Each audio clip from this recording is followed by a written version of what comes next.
Sveikučiai. Tai mes susirinkome išsiplauti mano plaukų, bet labiau parodyti, kokius produktus aš naudoju savo plaukam. Jie by the way dar neplauti, bet aš turiu juos išsiplauti, nes rytoj į Vilnių. Okay. Tai visų pirma, aš naudoju šitą šampūną. Jis stiprinamasis plaukų šampūnas. Tai gal todėl ir mano plaukai tokie ir atrodo. Tai pačiau taip atsidaro. Nu, čia toks naujieškesnis, žodžiu. Ir šiaip labai skaniai kvepia. Labai skaniai. Nusifotkinam. Aišku, visų plaukų tipą yra skirtingos priemonės ir skirtingai tinka, turiu omeny. Tai jo. Ir jį reikia tiesiog tik 2-3 minutės švelniai įmasažuoti. Aš aišku ilgiau, nes mano ilgesni plaukai, tai man ilgiau užtrunka. Bet tiesiog labai mažai užima laiko. Jeigu jūs, pavyzdžiui, netgi trumpesni plaukai, tai išvis labai greitai įsiplausti plaukus. Ir tada, kai aš jau čiku įsiplaunu, įsimasažuoju, tai tada aš naudoju tokį purškiklį. Čia ant dragnų plaukų, šlapių dragnų plaukų reikia, bet aš tau purškiklį užsipurkšti. Šitas purškiklis yra apimties suteikiantis plaukam ir su jūros druska, tai jau galit įsivaizduoti ant kokio gerumo.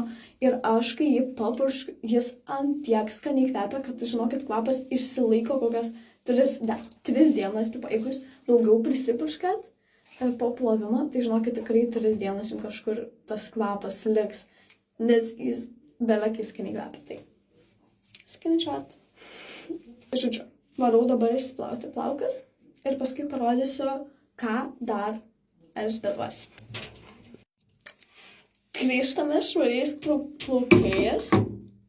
Dabar atrodo realiai, kad jie nėra išplauti, o atrodo, kad jie metus buvo gerus neplauti.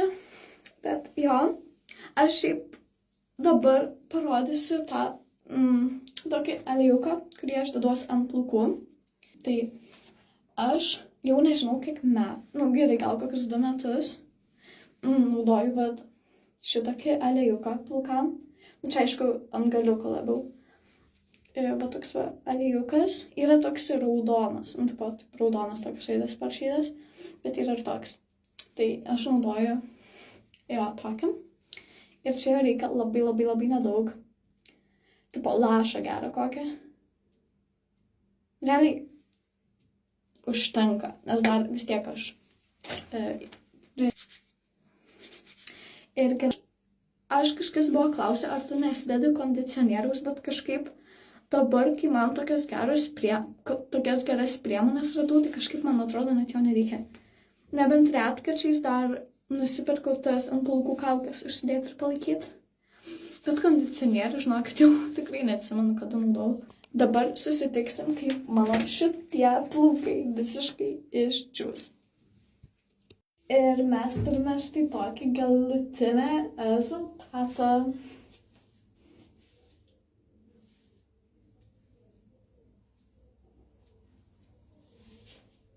Ciao!